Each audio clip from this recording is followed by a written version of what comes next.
Hey guys, if you enjoy this kind of long video, please subscribe now. It really helps me upload new videos every day.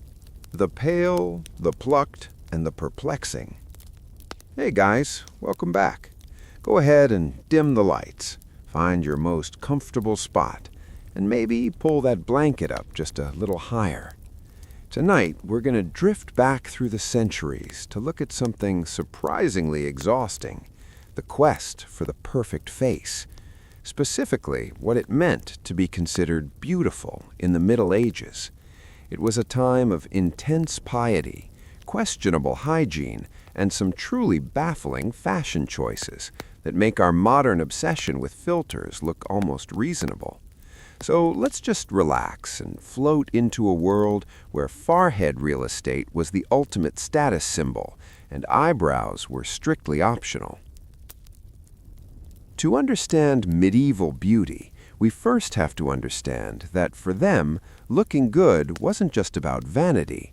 It was supposedly a reflection of your soul. If you were pretty, it meant God liked you.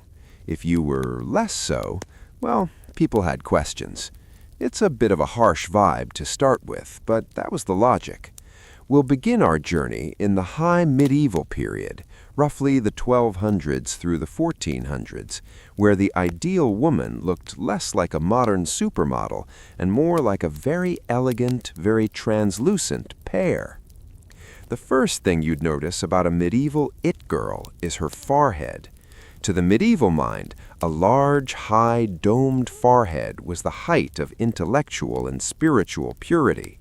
If you weren't born with a 5 head that reached the heavens, you simply made one. Women would spend hours with tweezers, or more painfully, caustic creams made of quicklime and arsenic to pluck their front hairline back by an inch or two. It was a look, a very bald, very high-set look, because why have a natural hairline when you can look like your brain is literally trying to escape the top of your skull? And while we're talking about hair removal, let's talk about the eyebrows, or rather, the lack thereof. Eyebrows were seen as a bit too expressive and earthy for the refined medieval lady, so off they went. The goal was a completely smooth, blank canvas of pale skin. It gave everyone a look of permanent, mild surprise, which I suppose is appropriate when you realize most of your makeup contains lead. Speaking of lead, let's drift over to the complexion. In a world where most people spent their lives working outside and turning a hardy shade of peasant brown, being pale was the ultimate flex. It meant you were rich enough to stay indoors and never see a single ray of sunlight. But we aren't talking, I stayed inside today, pale. We are talking, is she alive or is she a statue, pale? To achieve this, women would apply ceruse, a mixture of white lead and vinegar. It smoothed out the skin beautifully, while also slowly poisoning the wearer and causing their skin to eventually turn a lovely shade of grayish green, which they would then cover with more lead. It was a committed cycle, really. If you weren't into the slow-motion lead poisoning, you could try the bleeding method. Some ladies would have a physician apply leeches or open a vein to achieve that perfect, sickly sweet pallor, because nothing says I'm the most beautiful girl at the feast quite like being on the verge of fainting from actual blood loss. Now let's look at the eyes. While the forehead was supposed to be vast, the eyes were meant to be small, clear, and shining like stars, but not too much blinking. Blinking was considered flighty. You wanted a gaze that was steady, demure, and slightly detached. If your eyes were a bit too red from, say, the aforementioned lead fumes, you might drop some belladonna into them. It dilated the pupils, making you look dreamy and alluring, while also making it nearly impossible to see your dinner. But that's the price of grace, I suppose. Moving down the face, we reach the mouth. In the medieval ages, big, full lips were definitely not the move. They were associated with lust and excess, which were big no-nos for the church. Instead, the ideal mouth was tiny, a small rosebud mouth that looked like it could barely fit a grape through it. It gave the impression that the woman rarely spoke and even more rarely ate, which were both very feminine qualities at the time. Of course, the body underneath all this plucking and whitening had its own set of rules. The medieval silhouette wasn't about the hourglass, it was more about the willow branch. High waists, very narrow shoulders, and a prominent rounded stomach. Yes, the lemon on a matchstick look. A rounded belly was a sign of fertility and status, so women would often stand with their hips pushed forward to accentuate a small pouch, even if they weren't pregnant. Imagine walking into a royal court in 1380. You'd see a room full of women with giant hairless foreheads, no eyebrows, ghost-white skin, and tiny mouths, all standing with their stomachs pushed out. It sounds like a sci-fi convention, but for them, it was the pinnacle of elegance. And the men weren't exactly skipping the mirror either. A medieval nobleman wanted long, slender legs, emphasized by hose that were often so tight they left absolutely nothing to the imagination, and hair that was curled to perfection with hot irons. As we moved through the 1400s, things got even weirder with the introduction of the hennin, those giant cone hats. Some were so tall that doorways had to be heightened. It was a literal arms race of headgear. The higher the hat, the closer to God, or at least the closer to the ceiling. If you tripped, the sheer physics of the hat would probably take you down like a felled oak, but at least you'd look structurally impressive on the way down. Let's just settle into that image for a moment. The soft rustle of heavy silk, the faint scent of rosewater masking the smell of unwashed wool, and the quiet, rhythmic plucking of hair. It was a slow-motion world of artifice and piety, all designed to turn a human being into a living icon.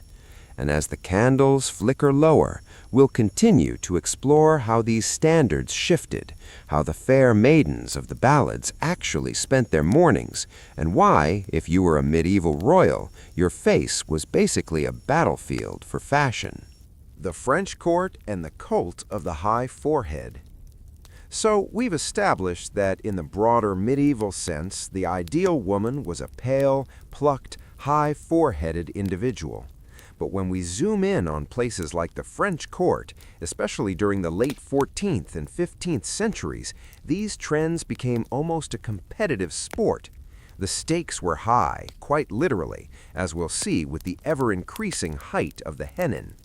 Let's float over to Isabeau of Bavaria, Queen of France from 1385 to 1422. Now, Isabeau was known for her rather extravagant tastes and her love of fashion. She was basically the medieval equivalent of an influencer, setting trends that everyone else scrambled to follow. And Isabeau loved a big hat, a very, very big hat. It was under her influence that the hennin truly took off. Imagine a cone, sometimes a double cone, perched precariously on a woman's head. These weren't just decorative, they were statements. Some could reach up to 1 meter in height. That's over 3 feet. To put that in perspective, imagine trying to walk through a standard doorway with a traffic cone on your head, except the traffic cone is made of expensive fabric and delicate veils, and you have to curtsy. It was a logistical nightmare and a physical hazard, but oh, the elegance. To wear a hennin, a woman first had to tie her hair tightly, often braiding it and securing it high on her head, completely hidden beneath the cone. Then a sheer veil, often made of silk or linen, was draped over the top of the hennin and cascaded down, sometimes reaching the floor. The veil was supposed to signify modesty and purity, which feels a little ironic when you're sporting headwear that makes you look like a walking steeple. The hennin wasn't just a hat, it was an entire architectural project. Sometimes it was adorned with jewels, pearls, or intricate embroidery.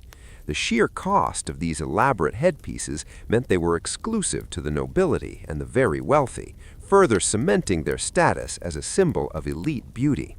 If you saw a woman with a hennin taller than a small child, you knew she was someone important, or at least someone with a very understanding carriage driver.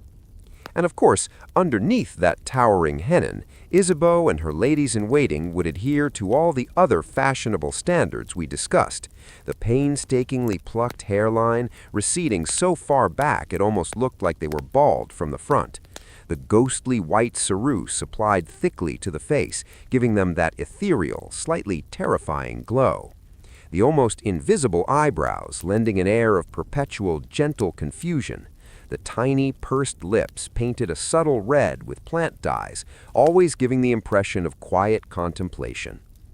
It was an aesthetic designed to distance the nobility from the common folk, who, understandably, were too busy trying not to starve to worry about the exact trajectory of their hairline. A peasant woman working in the fields would have a tan, calloused hands and a full head of hair that was probably covered by a simple coif.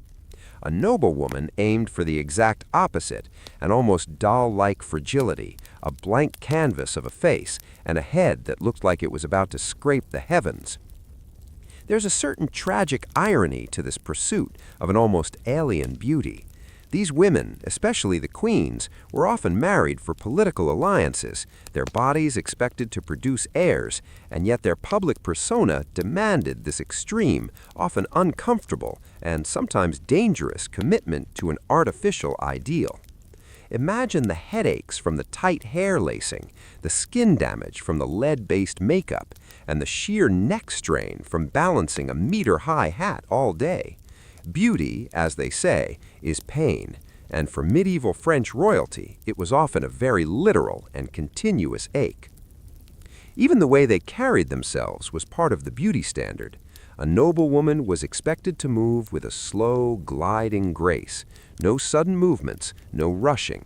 This was partly practical, given the voluminous gowns and the towering hennins, but also part of the cultivated image. A woman who moved too quickly was seen as unrefined, perhaps even a bit vulgar. Every gesture, every glance, every slow, deliberate step was part of the performance of aristocratic beauty. Let's take a moment to consider the sheer effort involved in maintaining this look without the benefit of modern mirrors, electric lighting, or even proper hygiene products. Imagine getting ready in a dimly lit chamber, trying to pluck your hairline with dubious instruments, applying lead-based makeup with uneven brushes, all while a maid probably holds a small polished metal disc up for you to squint into. It wasn't a quick routine, it was a commitment, a daily ritual of self-transformation that took hours. And for what, ultimately? To signal status, to adhere to a courtly ideal that was fleeting and constantly shifting. By the end of the 15th century, the hennin would start to fall out of favor, replaced by other elaborate headwear, but the underlying principles of extreme paleness and controlled presentation would continue in various forms for centuries to come. The medieval court, especially the French one, shows us a stark example of how beauty is not just about aesthetics, but about power, hierarchy, and the often absurd lengths people will go to fit in or stand out in their particular world. So, as we let that image of a hennin-wearing queen slowly fade, we'll prepare to drift into another aspect of medieval life that profoundly impacted perceptions of beauty and status, the stark realities of health, illness, and the remedies, both bizarre and benign, that shaped appearances. The sickly glow and the pharmacy of the strange. If you were a royal or a high-born noble in the 14th century, your health was essentially a public spectacle. There was no such thing as medical privacy when your every cough could destabilize a dynasty. And because looking the part was so vital to your perceived right to rule, the ways people tried to maintain their beauty while dealing with medieval ailments are, in a word, desperate. Let's talk about the sickly aesthetic. It's a bit of a weird paradox, isn't it? We mentioned that being pale was the goal, but there's a fine line between looking like a porcelain doll and looking like you've been haunted by a ghost for a week. Many of the most beautiful figures in medieval history were actually quite unwell. It was a time of skin conditions, digestive disasters, and the ever-present threat of smallpox. If you survived smallpox, you were left with scarring, pockmarks that were seen as a deep tragedy for a noblewoman. To fix this, they didn't have laser resurfacing. Instead, they used washes made of crushed pearls, or sometimes, more suspiciously, the fat of a hunted animal mixed with rose water. If that didn't work, you just layered on more of that white lead we talked about, effectively turning your face into a plaster wall. Because why address the root cause when you can just spackle over it? It was a very double down on the problem kind of era. Let's drift over to the concept of the humors. Medieval doctors believed your body was a delicate balance of 4 liquids: blood, phlegm, yellow bile, and black bile. If you were looking a bit dull or your skin was breaking out, it was clearly because you had too much melancholy or choler. The solution for beauty, then, often involved things that would make a modern person run for the hills. We're talking about purging. If a princess felt she wasn't looking radiant enough for her wedding, she might be given a concoction to make her spend the afternoon in a very unglamorous way, all in the hopes that her inner balance would return and her skin would clear up. It was a high price to pay for a glow that was probably just exhaustion. And then there was the breath. Imagine being a dashing knight or a beautiful lady in a drafty castle, eating a diet heavy on onions, garlic, and salted fish, with no toothpaste in sight. To combat the inevitable, people chewed on cloves, cardamom, or fennel seeds. But if you were really fancy, if you were royalty, you might use a mouthwash made of vinegar and mint, or even wine. Because if you're going to have breath that smells like a tavern, it might as well be an expensive tavern. Let's look at the hands. Hands were a massive status symbol. If your hands were soft and white, it meant you had never gripped a plow or scrubbed a floor in your life. To keep them that way, noblewomen would wear gloves filled with fat or almond paste while they slept. Imagine the squelch, just lying there in the dark, hands encased in grease, all so you could wake up and show everyone how useless your hands were. It's a level of commitment to the bit that I think we have to begrudgingly respect. But let's talk about the hair again, because we haven't touched on the colors. While the forehead was plucked, the hair that remained was often dyed. Blonde was the ultimate goal, the color of angels and sunshine. If you weren't born with it, you'd sit in the sun for hours, your hair soaked in a mixture of saffron, onion skins, and, wait for it, sheep's urine. Yes, the royal secret to golden locks was often a byproduct of the pasture. The ammonia in the urine acted as a bleach. So, while you're picturing these elegant ladies gliding through stone hallways, just remember that if you got too close, they might smell faintly of a barnyard and a spice cabinet. It's these ironic contrasts that really make medieval history so cozy. The elegance on the surface, the absolute chaos underneath. Consider the swoon. We think of Victorian ladies fainting, but the medieval elite were the pioneers of the dramatic collapse. This was often seen as a sign of extreme sensitivity and refinement. If a lady was so beautiful and delicate that the mere sight of a tragedy or a particularly moving poem made her lose consciousness, she was winning. Of course, she was likely fainting because her corset, though less restrictive than later centuries, was tight. She was dehydrated, she hadn't eaten anything but bread and wine, and she was breathing in lead fumes. But in the stories, she was just too pure for this world. There's a certain sadness to it, really.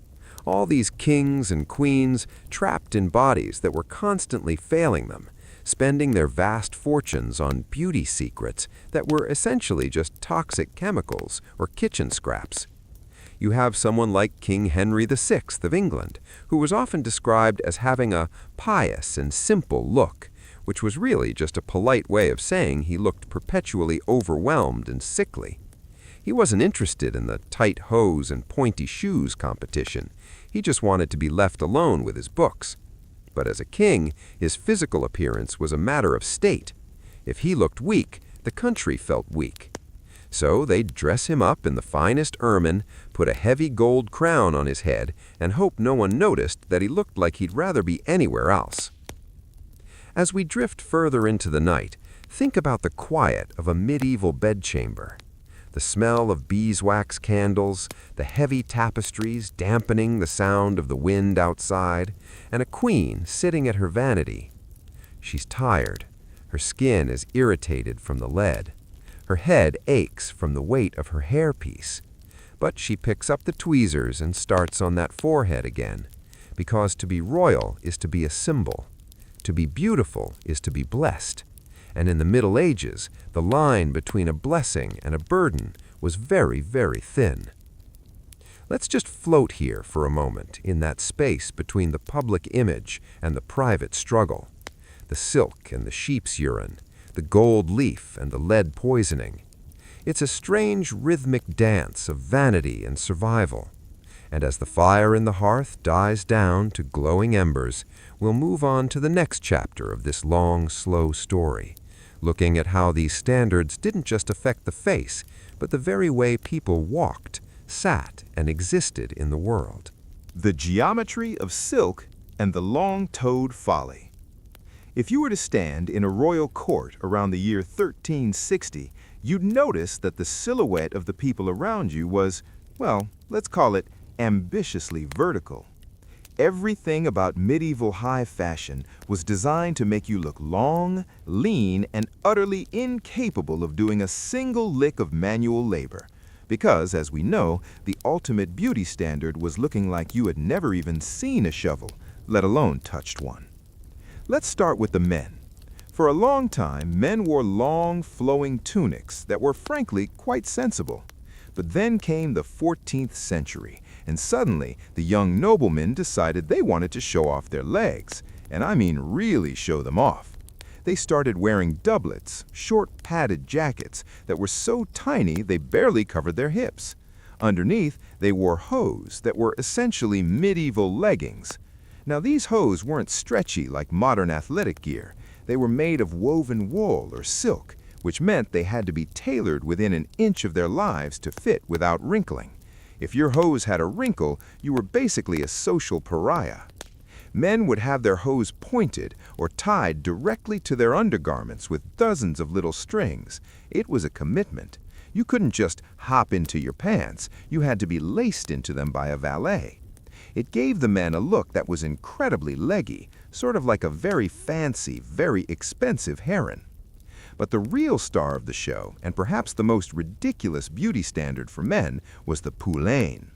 These were shoes with pointed toes that grew longer and longer as the decades passed. It started as a small point, but eventually the toes became so long, sometimes up to 24 inches, that they had to be stuffed with moss or hay to keep them from flopping over. If you were a high-ranking prince, your toes were legally allowed to be longer than a knight's. Imagine trying to walk gracefully in a crowded hall with 2-foot-long points on your feet. You couldn't walk normally. You had to lift your feet high and swing them outward, creating a bizarre sweeping gait. It was the height of elegance, apparently, because nothing says, "I am a powerful ruler," like a shoe that makes you trip over your own shadow. In fact, some nobles actually chained the tips of their shoes to their knees with gold chains, just to keep from face-planting during a banquet. It's that classic medieval irony. The more powerful you were, the more physically incapacitated your fashion made you. Now, let's float over to the ladies again. While the men were focusing on their legs, the women were focusing on the S-curve. This was a specific posture that was considered the peak of femininity. To achieve it, a woman would push her hips forward, arch her back, and let her stomach protrude slightly under her high-waisted gown. This wasn't just a natural stance, it was a practiced, rhythmic way of existing. It gave the impression of a gentle, swaying movement, like a flower in the wind, provided that flower was wearing 40 pounds of brocade. The gowns themselves, like the houppelande, were masterpieces of excess. They used vast quantities of fabric, sometimes yards and yards of heavy silk or wool, that trailed behind the wearer in a train. The length of your train was strictly regulated by your social rank. If you were a duchess, your train might be several feet long, requiring a dedicated servant just to hold it up so you didn't accidentally vacuum up the entire castle floor. The sleeves were another area of more is more. They developed tippets, long streamer-like pieces of fabric that hung from the elbows. Some reached the floor. They served absolutely no purpose other than to look dramatic and get caught in doorways. But that was the point. If your sleeves were so long they were useless, it proved you were too important to ever need your hands for anything besides holding a prayer book or a falcon. And then there were the collars. High, stiff collars that framed the face, pushing that carefully plucked chin upward. It forced a sense of noble detachment. You couldn't really look down at your feet, which was probably for the best given the shoes, so you always appeared to be gazing off into some divine, aristocratic distance. But beneath all this splendor, there was a hidden struggle. These clothes were heavy, they were hot, and because they were made of materials that couldn't be easily washed, velvet, fur, silk, they were rarely cleaned. A royal gown was a beautiful, shimmering, expensive petri dish. To combat the odors of a summer's day in a stone palace, the elite relied heavily on pomanders. These were little perforated metal balls, often made of gold or silver, filled with ambergris, musk, and dried flowers. They'd wear them on a chain around their waist or hold them to their nose when the smell of their own finery or their neighbors became a bit too authentic. It's such a quiet, strange image. A room full of people in the most beautiful clothes ever stitched, all swaying like tall grass, their long toes clicking on the stone, the air thick with the scent of musk and unwashed wool. There was also the issue of the cote-hardie, a tight-fitting garment that was buttoned or laced down the front. Buttons were relatively new and high-tech invention back then. Having a row of 50 tiny silver buttons down your front was the ultimate weird flex. It showed you had the time to sit still for an hour while someone buttoned you in, and the money to pay for the craftsmanship. It turned the human torso into a stiff, elongated tube, emphasizing that willow branch aesthetic we talked about earlier. As the late medieval period transitioned into the early Renaissance, these shapes began to shift, but the core idea remained. Beauty was a performance. It was a costume that you stepped into every morning to remind the world exactly where you stood in the great chain of being. You weren't just a person, you were a silhouette. You were a collection of long lines, expensive fabrics, and impractical appendages. And as the candles in our story flicker and dim, think about the sheer silence of those halls, the muffled sound of a train dragging across a rug, the soft jingle of a shoe chain, and the rhythmic slow breathing of someone held perfectly still by the requirements of their own grace. It's a long, slow climb to the top of the social ladder, and once you're there, you find it's quite hard to move around, but you look magnificent, truly, perfectly, miserably magnificent. And as we settle into the quiet of the night, we'll prepare to look at one final aspect of this world, the way these standards of beauty even followed people into the afterlife, where the tomb was the final chance to make sure everyone remembered you as perfectly pale, perfectly plucked, and perfectly pointed. The eternal image and the legacy of the porcelain ghost. As we move into the dim, cool silence of the cathedral crypts, we find the final expression of medieval beauty, the tomb effigy. If you were a king or a duchess, you weren't just buried in a box. You were memorialized in stone or bronze, lying in a state of perpetual youthful perfection. These gisants, or reclining figures, tell us more about the medieval beauty ideal than perhaps any painting or poem ever could. Because in stone, you could finally be the person the lead makeup and the tight corsetry only promised. Notice how these figures always look about 25 years old. It didn't matter if the king died at 65, gouty and battle-scarred, or if the queen passed away in her 50s after 10 difficult pregnancies. In the eyes of the sculptor and the church, beauty was a divine state. Therefore, in the afterlife, everyone was returned to their perfect age. It's the ultimate medieval filter.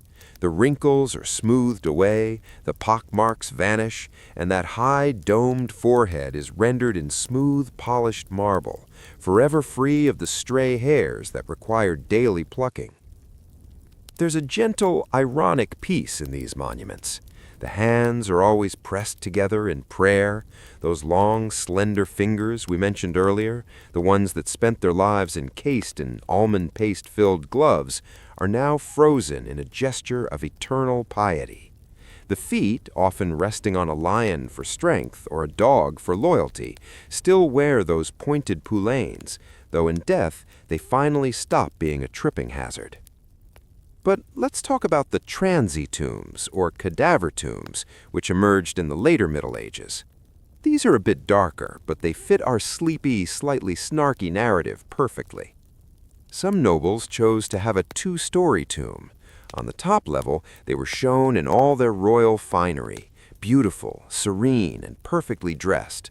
But on the bottom level, they were depicted as a living corpse or a macabre figure, shriveled skin, visible ribs, and the distinct lack of that lead-whitened glow. It was the ultimate memento mori, a reminder that beauty is fleeting. It was the medieval way of saying, yes, I looked fantastic in that hennin, but eventually we all end up looking like a half-baked potato. It was a humble brag for the soul. They wanted you to see how beautiful they were, while simultaneously pointing out how much they didn't care about it anymore. Because why just be pretty when you can be pretty and philosophically superior? As we float through the legacy of these standards, we have to ask why? Why the lead? Why the arsenic? Why the urine-soaked hair? It all comes back to that central, sleepy truth of the medieval world. Identity was fixed. You were born into a station, and your appearance was your uniform. If you were an aristocrat, your beauty was a manifestation of your noble blood. To look like a peasant, tanned, muscular, and hairy, wasn't just a fashion faux pas, it was a betrayal of your class. The beauty we've spent the last hour discussing was essentially an elaborate, expensive, and often painful way of saying, I am not like you. It's a bit tragic in a quiet sort of way. We see these queens and princesses in the history books, Eleanor of Aquitaine, Anne of Bohemia, Isabeau of Bavaria, and we imagine them as icons of glamour. But the reality was a life of constant maintenance. They were the architects of their own physical cages. The higher the hat, the harder it was to hold your head up. The whiter the skin, the sicker you actually became. And yet, there's a strange rhythmic beauty in the dedication, the way the courtly world moved in a slow, choreographed dance of silk and stone. They lived in a world of symbols. A blue gown wasn't just blue, it was the color of the Virgin Mary. A high forehead wasn't just a forehead, it was a sign of a clear, unclouded mind. Everything meant something. As we reach the end of our monologue, let's imagine the sun finally rising over a medieval manor. The candles have burned down to nothing, the lady of the house wakes up, and the process begins again. The tweezers come out, the lead is mixed, the servants begin the long process of lacing and pinning. It's a cycle that lasted for centuries, a slow-motion pursuit of an impossible, ghostly ideal. We today might laugh at the long shoes or the lack of eyebrows, but we're still doing the same thing, aren't we? We're still smoothing, plucking ourselves into versions of perfection that probably would look just as weird to a medieval cavalier as his pointed shoes look to us. Human vanity is the one constant in the long, rambling story of history. It just changes its tools. Instead of leeches for paleness, we have ring lights for brightness. Instead of arsenic for the forehead, we have, well, we still use some pretty questionable chemicals, don't we? So as you settle deeper into your pillow, let the images of the medieval court fade. The towering hats, the shimmering silks, the smell of rose water and old stone. They are all gone now, reduced to dust and the silent effigies in the cathedrals. The frantic plucking has stopped. The lead has finally settled into the earth. The Middle Ages were loud, smelly, and violent, but in the quiet corners of the royal chambers, they were also a place of strange, delicate artifice, a place where a woman could be a steeple and a man could be a heron, all in the name of being fair. Let the weight of the centuries act like a heavy, warm blanket. The stories are told, the history is tucked away, and the characters are at rest. There's no more need for the tweezers or the paint. The court is dismissed. The lights are out. And as you drift off into a sleep that is hopefully much more comfortable than a medieval bedstead, remember that the most beautiful thing you can be is, quite simply, asleep. Good night, everyone. Sleep well. And perhaps when you wake up, you'll be glad you don't have to spend 3 hours pinning a cone to your head. Herbal infusions and the royal scrub. Now, there's a persistent myth that people in the Middle Ages never bathed. That's not entirely true, especially for the highborn. They bathed, but they did it with a level of theatricality that would make a modern influencer jealous. For a medieval queen, a bath wasn't just a quick rinse in the shower. It was a major production involving a wooden tub, a lot of hot water hauled by hand, and a literal garden's worth of floating vegetation. Imagine a large circular wooden tub lined with soft linen, because why sit on wood when you can sit on fine fabric? The water would be infused with rose petals, lavender, chamomile, and mint. It sounds lovely, doesn't it? A warm floral escape from the drafty castle air. But because this is the Middle Ages, there's always a catch. They weren't just bathing to be clean, they were bathing to rebalance themselves. If a lady felt her complexion was becoming too sanguine, too red and healthy-looking, she might add crushed lilies or cold cucumber slices to the water to chill her temperament. There was a belief that the skin was porous and would literally soak up the virtues of whatever was floating in the tub.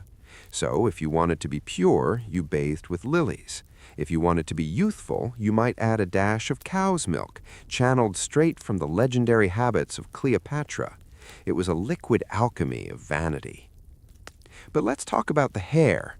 Once the lady emerged from her floral soup, her hair, that long, precious mane that would eventually be hidden under a hennin, required its own special treatment. Since soap was harsh and made of wood ash and animal fat, not exactly salon quality, they used alternatives. To keep that golden hue we mentioned earlier, they'd rinse their hair with white wine mixed with honey. Just imagine the stickiness. You're a princess, your hair smells like a vineyard, and you're probably attracting every bee within a 3-mile radius, but your hair is undeniably shiny. It was a trade-off they were more than willing to make. And what about the men? A knight returning from a tournament wasn't just looking for a soak, he was looking for a beautifying recovery. His skin would be scrubbed with a rough cloth and a paste made of bean flour and powdered orris root. The goal was to remove the grime of the commoner and restore the glow of the noble. They would even use small pumice stones to smooth out the calluses on their hands, though as we know, the best way to have soft hands was to simply never use them.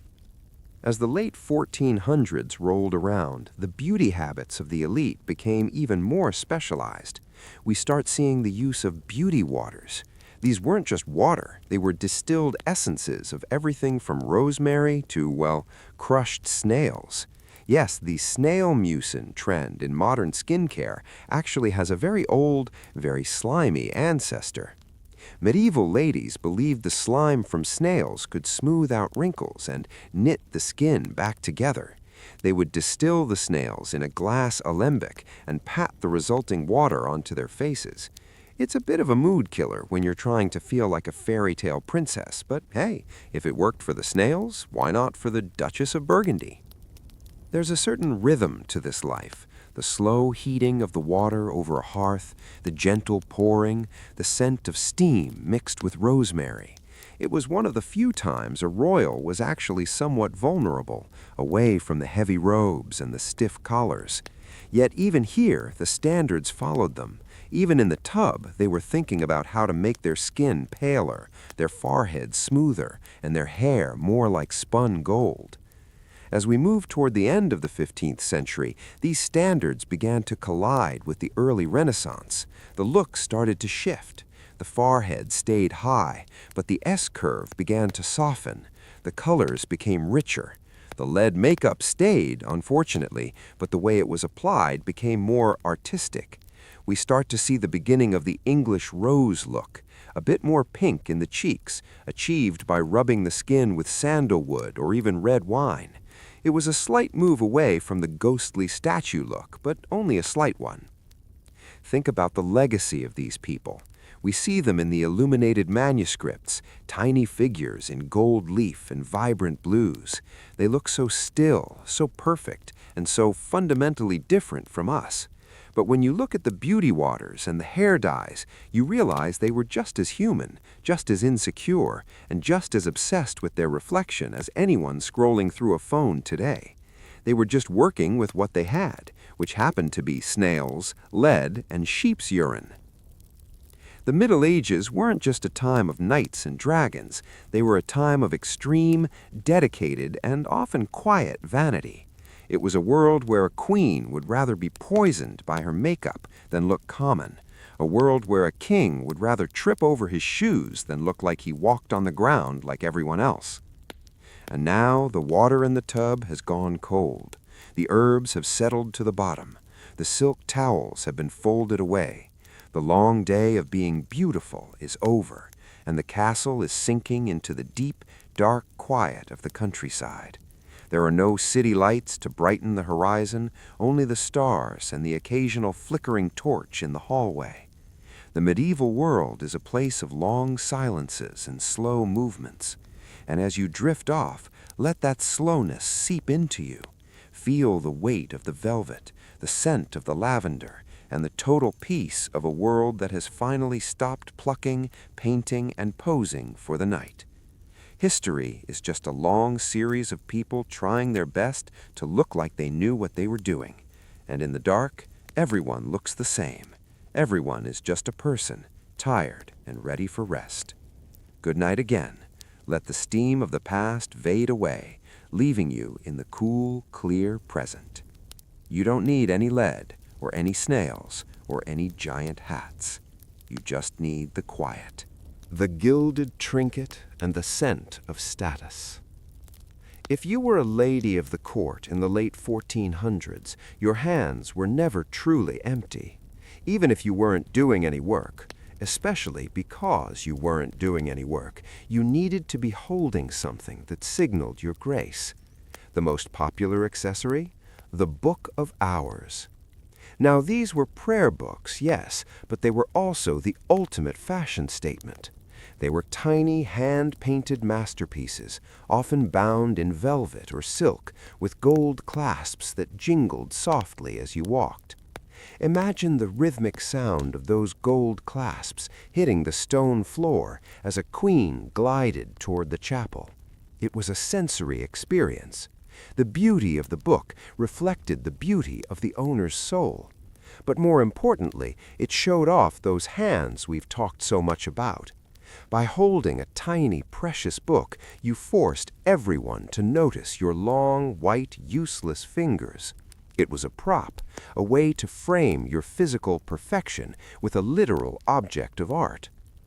And then there were the zibellini, or flea furs. This is where medieval beauty gets a little furry.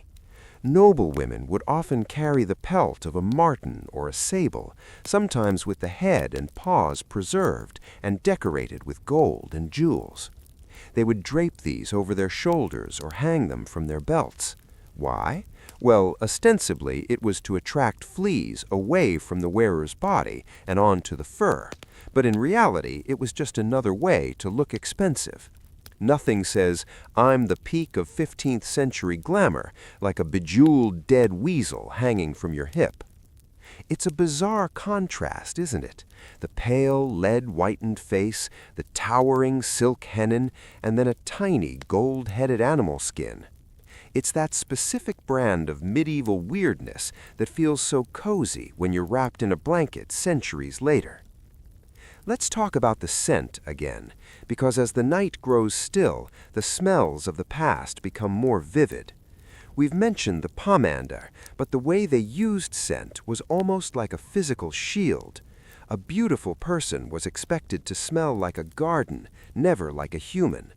They would tuck sweet bags, small sachets filled with dried lavender, orris root, and cloves, into the folds of their heavy gowns. When they moved, the scent would be released in a gentle puff.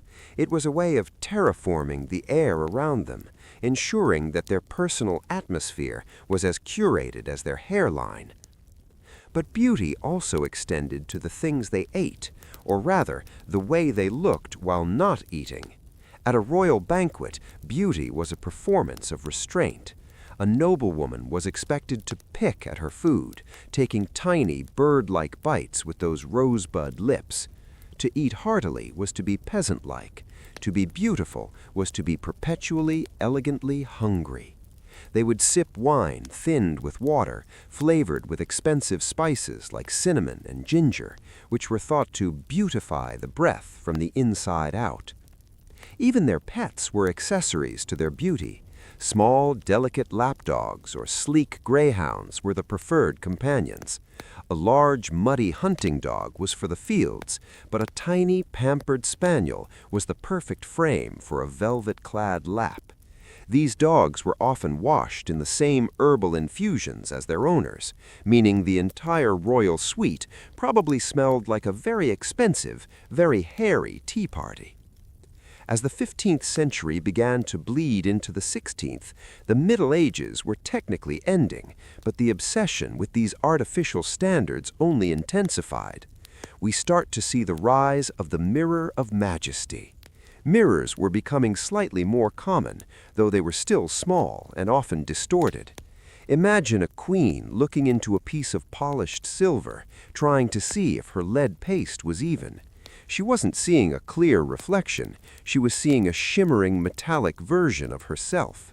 Perhaps that's why the makeup became so thick. They were painting for a world that only saw them in candlelight and through dark glasses. There's a quiet tragedy in that, this constant struggle for a perfection that no one could even clearly see. It was all based on hearsay, on the poems of troubadours, and on the rigid rules of the court. You were beautiful because the king said you were, or because you followed the manual of courtly love to the letter. Let's drift back to the image of the high forehead one last time. As the years went on, the plucking got even extremer. Some women would even pluck their eyelashes. Yes, the goal was a face that was a completely hairless orb. It was about removing the animal from the human. Hair was wild, hair was messy, hair was peasant. A smooth, hairless face was a face of pure intellect and spirit. Or so they told themselves as they sat with the tweezers for the 4th hour that morning. It's a long, slow journey through the vanities of our ancestors. We look back and see a world of ironies, the iron poisoning for the sake of a healthy glow, the urine for the golden hair, the long shoes for the powerful stride. But in the quiet of the night, we can see the humanity in it. We see people who just wanted to be seen, to be valued, and to be considered fair in a world that was often very, very dark. The medieval beauty ideal was a ghost, a pale, plucked, silent ghost that haunted the stone halls of Europe for 500 years. It was a standard that no one could truly meet, but everyone died trying. And now, as the last of our stories for tonight settles into the corners of the room, think about those tiny books of hours, their gold clasps finally closed. Think about the Zibellini, their jeweled eyes staring into the darkness of a wardrobe. The perfumes have faded, the lead has dried, the S-curve has finally straightened out as the ladies and lords have lain down to sleep. The Middle Ages are a dream now, a long, complicated dream of silk and struggle. The standards that seemed so vital, so life and death, are now just footnotes in a history book. We can let them go. We don't have to pluck or lace or paint. We can just be. Let the silence of the past wrap around you like a heavy tapestry. The world is quiet. The history is still. The ancestors are at rest, and so are you. There are no more doors to height, no more trains to carry, and no more foreheads to clear. Just the steady, rhythmic breathing of a world at peace. Good night, truly. May your dreams be free of lead and full of light. Sleep in the comfort of knowing that in the dark, everyone is perfectly, naturally beautiful. The secret charms and the chemistry of the night. If you were a lady-in-waiting in a drafty castle in 1420, your beauty was constantly under siege. The smoke from the great hall's hearth would sting your eyes and dull your hair. The dampness of the stone walls would make your skin feel heavy and sallow. To fight back, the medieval elite turned to secret waters and charms of grace. This was the intersection where beauty met a very early, very superstitious form of science. Imagine a small silver vial tucked into a velvet pouch at a queen's waist. Inside isn't just perfume, but May-dew. There was a widespread belief that if a woman went out into the fields on the 1st of May and gathered the dew from the grass before the sun touched it, she would possess a liquid that could wash away any blemish. It was supposed to be the purest form of water, untouched by the grossness of the earth. Ladies of the court would spend their mornings patting this cold morning moisture onto their lead-tired skin, hoping for a miracle. It was a gentle, quiet desperation, a way to feel connected to a nature that their high-waisted gowns and heavy veils tried so hard to keep at bay. And then there were the beauty stones. It wasn't enough to wear jewels for wealth, you wore them for their cosmetic powers. Emeralds were thought to preserve the eyes, while pearls were crushed into powders not just for the face, but to be eaten. Yes, the ultimate medieval green juice was a spoonful of dissolved pearls in vinegar. They believed that by consuming the most beautiful thing in the ocean, they would become beautiful from the inside out. It likely did nothing but give them a very expensive stomachache, but the placebo effect of luxury is a powerful thing. Let's drift over to the beauty of the bedchamber. When the public performance was over and the hennin was finally unpinned, the work didn't stop. To maintain that willow branch silhouette, noblewomen would sometimes sleep with straightening boards or bound limbs. It sounds uncomfortable, and it absolutely was, but the fear of becoming spread or coarse was greater than the desire for a good night's sleep. They were sculpting themselves even in their dreams. And what about the hair? While we've talked about the plucking of the forehead, the hair that was allowed to stay, usually long enough to reach the floor, was treated like a sacred relic. At night, it was braided with silk ribbons and encased in a hair pipe made of fine linen to prevent tangling. A woman's hair was her crowning glory, but only if it was perfectly controlled. To have wild hair was to be a madwoman or a peasant. To be beautiful was to be contained. There's a certain snarky irony in the fact that while they were obsessing over these tiny details, the world around them was often falling apart. A queen might spend 3 hours debating the exact shade of puke, a brownish-purple color that was inexplicably popular, for her new surcoat, while a plague was simmering in the next village. But perhaps that's why they did it. In a world of sudden death and unpredictable violence, the curve of an eyebrow or the whiteness of a hand was something they could actually control. Beauty was an anchor. As we look at the late medieval period transitioning into the Tudor era, we see these habits becoming even more entrenched. The Spanish paper, a type of cosmetic paper soaked in red dye, became a secret weapon. A lady would carry a small piece in her sleeve and, when she thought no one was looking, rub it onto her lips or cheeks to give a momentary flush of natural health. It was the first on-the-go makeup kit. It allowed them to maintain the illusion of being a porcelain doll that just happened to have a pulse. But let's talk about the men one last time before we let the fire go out. The medieval pretty boy was a very specific archetype. He had to be lithe. This meant long, thin fingers, a narrow waist, and calves that were shapely enough to fill out those tight silk hose. If a nobleman's legs were a bit too skinny, he wasn't above padding his hose with wool. Yes, the medieval world had calf implants made of sheep fluff. Because why go to the gym when you can just stuff your socks? It's a wonderfully human bit of vanity that makes these stern figures in history books feel a little more like us. As the candles in our story flicker for the last time, imagine the sheer exhaustion of it all. The constant vigilance, the checking of the mirror, the adjusting of the veil, the smoothing of the lead. It was a life lived in a very narrow, very beautiful cage.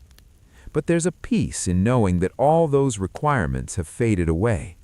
The May-dew has long since evaporated. The Spanish paper has crumbled to dust.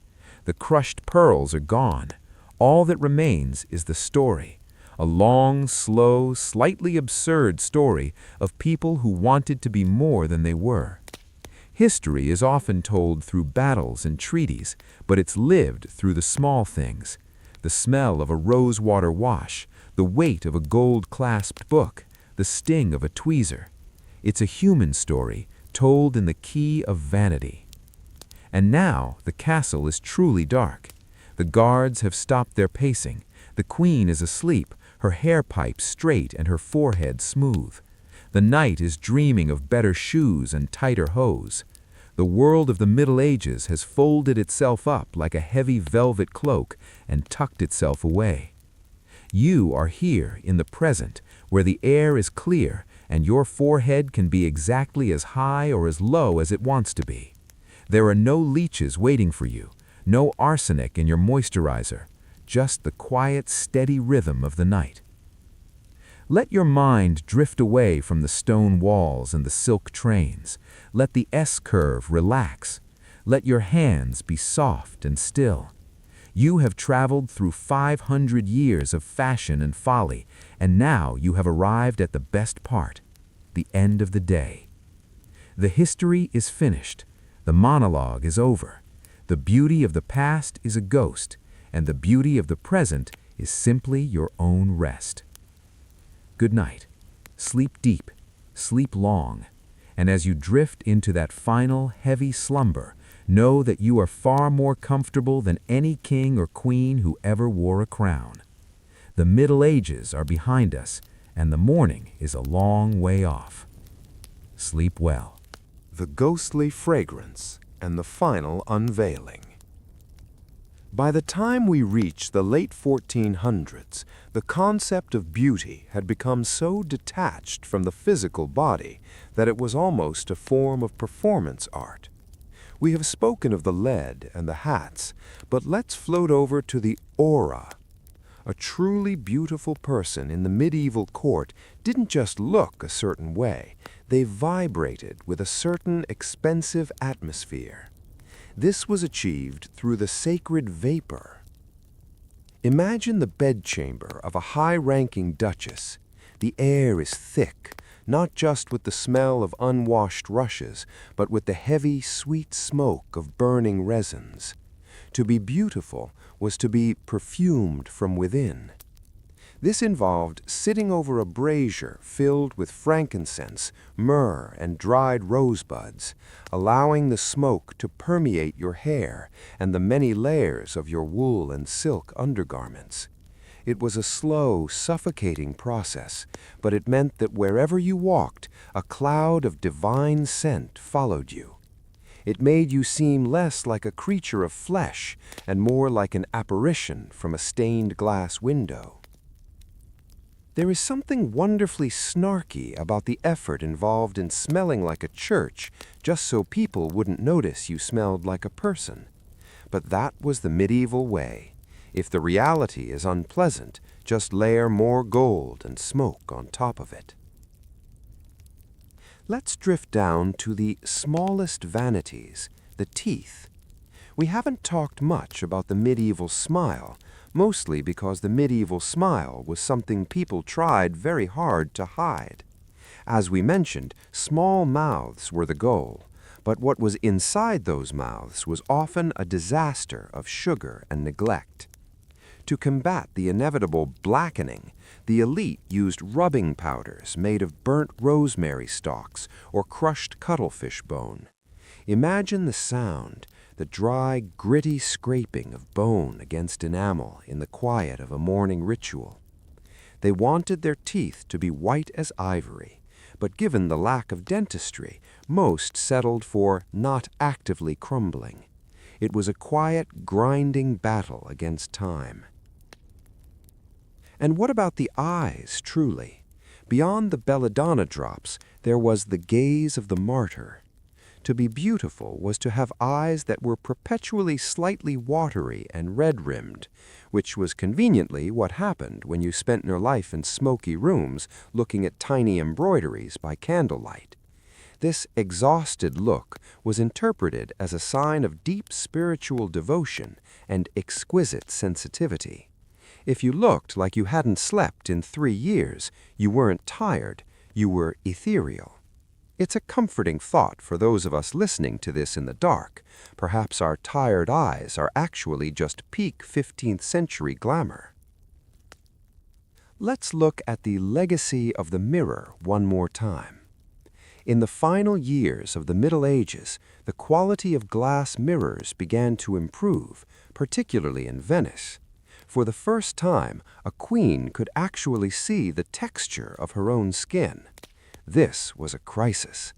Before, the blurry metal mirrors allowed for a certain level of self-delusion, but with clear glass, the lead makeup had to become even more sophisticated.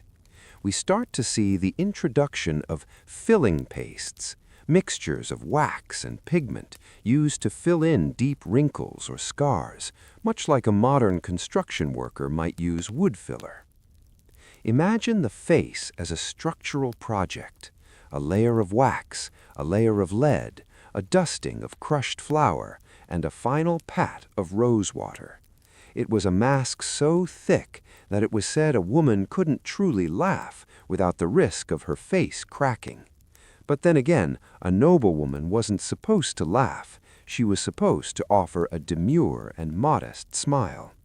The fashion literally enforced the social code. As we reach the final minutes of our long, slow journey, think about the unveiling. At the very end of the day, when the servants were dismissed and the candles were pinched out, these figures of gold and lead were finally alone. The hennin came off, revealing the painfully plucked hairline. The lead was wiped away, revealing the gray, irritated skin underneath. The silk hose were unlaced, revealing the cramped, tired legs. In that moment, the medieval beauty standard vanished. What remained was just a person, fragile, cold, and profoundly human, sitting in the dark of a silent castle. There is a great peace in that image. The performance is over. The S-curve is relaxed. The architecture of the body is dismantled for the night. The Middle Ages were a time of great noise and great silence, of extreme filth and extreme finery. They believed that by plucking their hair and whitening their skin, they were reaching for something eternal, something that wouldn't decay. They were wrong, of course. Everything they made, the silks, the perfumes, the may-do, is gone. But the desire to be beautiful, to be special, to be more than, stays with us. It's the thread that connects our world to theirs. As you settle into the final layers of your sleep, let the history of beauty dissolve into the background. The long-toed shoes have stopped clicking. The gold-clasped books are shut. The smell of frankincense has drifted out through the high stone windows into the night air. You are safe in the present. You don't have to be a symbol. You don't have to be a willow branch or a porcelain ghost. You can just be a body, heavy and warm and drifting. The medieval court has retreated into the pages of the chronicles, leaving you in the soft, dark comfort of your own room. The story is complete. The 9 parts are woven into a tapestry of vanity and time. Let the images of the high foreheaded queens and the leggy knights fade like smoke from a dying fire. They are at rest, and now so are you. The world is quiet. The history is still. The final candle has been extinguished. There is nothing left to do but breathe, slow and steady, as you drift into a dreamless, beautiful sleep. Good night. Sleep in the peace of the centuries. Sleep in the quiet of the stars. The Middle Ages are over, and you are exactly as you should be. Safe travels into the deep night.